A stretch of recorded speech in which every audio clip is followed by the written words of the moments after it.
At a certain point, they're going to call me and they're going to say, let's make a deal. No preconditions. No, they want to meet, I'll meet. Anytime they want. We'll be good to them. We'll work with them.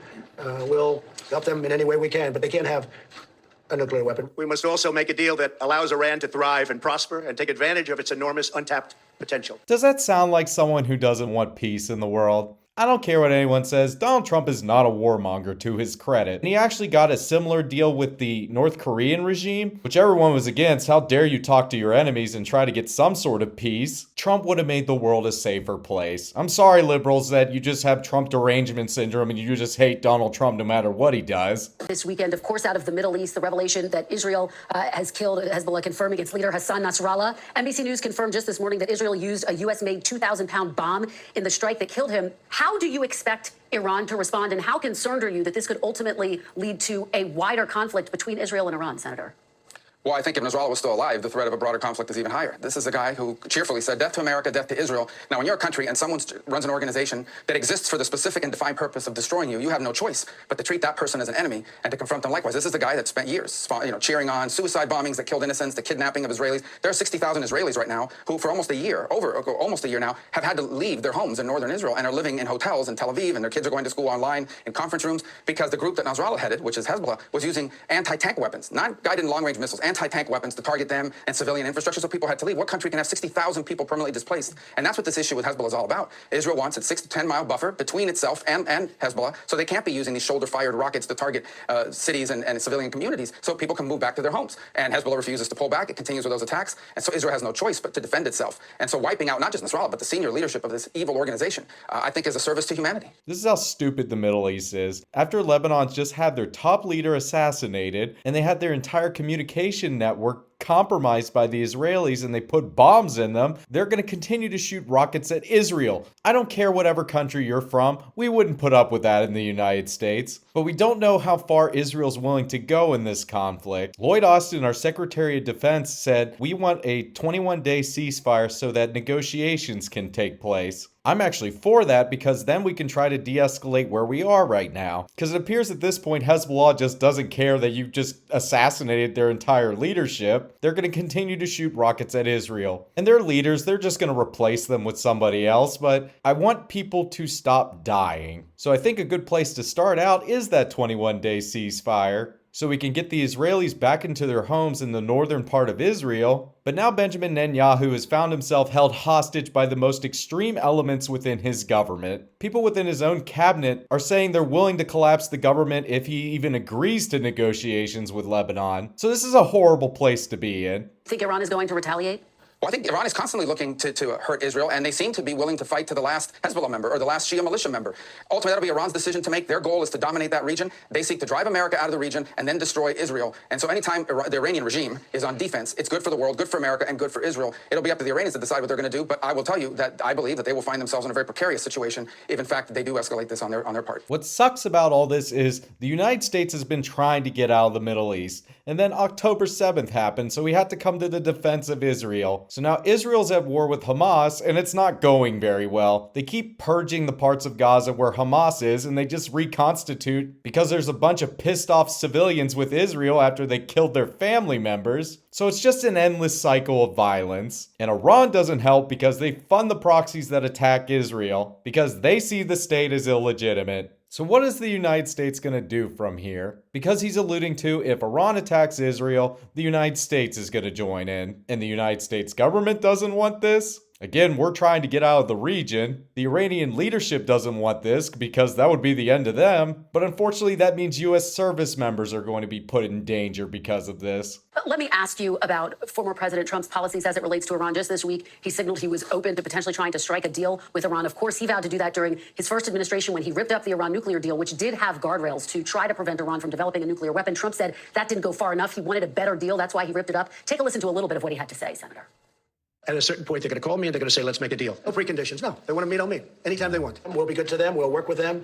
We'll help them in any way we can. But they can't have a nuclear weapon. We must also make a deal that allows Iran to thrive and prosper and take advantage of its enormous untapped potential. Does that sound like someone who doesn't want peace in the world? I don't care what anyone says, Donald Trump is not a warmonger to his credit. I wish Donald Trump didn't rip up the Iranian nuclear arms deal that Obama got, but if he didn't do that, and he actually got a similar deal with the North Korean regime, which everyone was against, how dare you talk to your enemies and try to get some sort of peace, Trump would have made the world a safer place. I'm sorry, liberals, that you just have Trump derangement syndrome and you just hate Donald Trump no matter what he does. I wish Donald Trump wouldn't surround himself with neocons like Tom Cotton, who thinks war is the answer to everything. But at this point, Kamala Harris has surrounded herself with other neocons like Dick Cheney. If Trump gets in there, I don't know what he's gonna do. If Kamala Harris gets in there, business as usual, serve the administrative state, which means more forever wars, and the possibility we're gonna get dragged into a war with Iran anyways. Why didn't he get a deal done? And why should Americans have confidence that he would be able to get a deal in a second administration?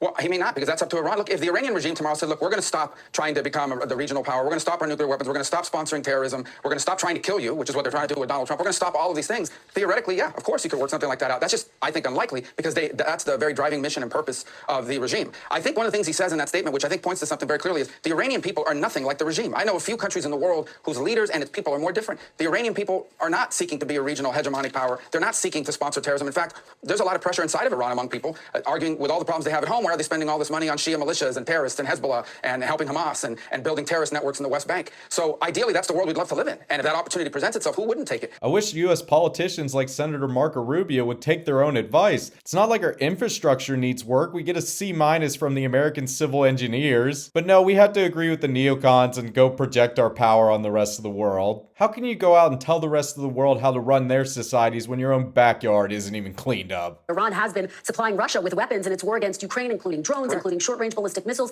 And yet Donald Trump will not say that he wants Ukraine to win the war. Are you concerned about the message that sends to Vladimir Putin and the Supreme Leader? No, because I think, unfortunately, I'm not on Russia's side, but unfortunately the reality of it is that the way the war in Ukraine is going to end is with a negotiated settlement. And I want, and we want, and I believe Donald Trump wants, for Ukraine to have more leverage in that negotiation. But in order to be in a position to be a broker who can bring about that agreement, I think he's going to preserve what he says. He approaches these things as someone not in politics or diplomacy, but as someone with a background in business.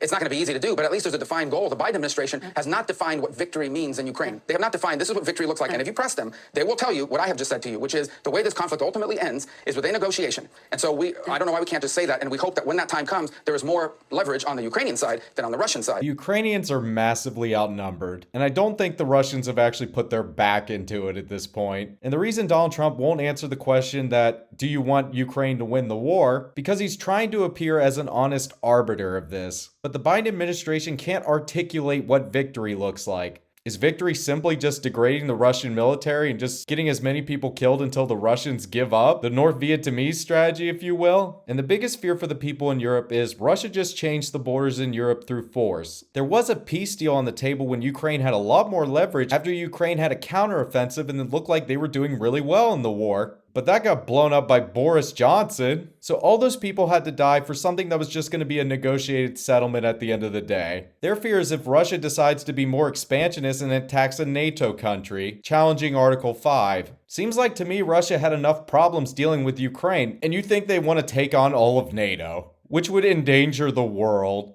Well, I think what the deal looks like will be up to the parties when they negotiate it. Obviously, Zelensky is not going to come out there and say, from a negotiating standpoint, he's not going to go out there and predetermine what it looks like. So I understand why he wouldn't want to go out there and define what it looks like at the front end. But I think we as Americans, the reality of it is we are investing billions of dollars into this effort. And it's important that as we invest this money into this effort, that we tell the American taxpayer this is what the money's going towards. Ultimately, it's not endless war, right? To Ukraine's credit, they actually listened to the United States. And Bill Clinton, when he took out the nuclear weapons out of Ukraine, he agreed to certain security guarantees. But the Biden administration has a lot of people in it who lived during the Cold War and has been very cautious in providing weaponry to the Ukrainians. And the Ukrainians have no interest in damaging the relationship between them and the United States. I wish the Israelis would listen to the United States when we're providing them weaponry, being like, hey, we don't want you to do certain things with this weaponry. And yet that gets completely ignored. Because if you're going to have this stance, Marco, that the Ukrainians have to listen to the United States and allow them to broker a deal between them and Russia, say the same thing when it comes to Israel and Hezbollah. Be consistent. Almost out of time, so very quickly, just to be clear, would you be comfortable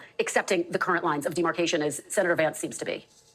I would be comfortable with a deal that ends these hostilities and that I think is favorable to Ukraine, meaning that they have their own sovereignty, that they don't become a satellite state or a puppet state that is constantly held hostage by the Russians. Is that a no, Senator? Is that a no? Is that what? Is that a no? Well, I'm not going to prejudge any agreement. I will tell you, the Ukrainians don't want to live in a country where the Russians dominate their territorial. For example, Crimea. What's the future of Crimea? The Russians claim it. Obviously, they stole it back in 2014 in the first invasion. You'll have to ask the Obama people why that happened under their watch. Yeah. But at the end of the day, what the most important thing here is that these hostilities end and that Ukraine can go back to rebuilding its economy and people can move back. Millions of people have had to leave that country. It's been devastating to them. But that negotiation is going to be up to them. I just want them to have more leverage than Putin. I don't see Russia giving up their territory because they sacrificed the lives of their own soldiers to claim that territory. And it doesn't help when Joe Biden came out and said that Vladimir Putin cannot remain in power. That's actively calling for regime change in Russia, because you don't know who will come after Vladimir Putin. It could be someone who's more hawkish and worse.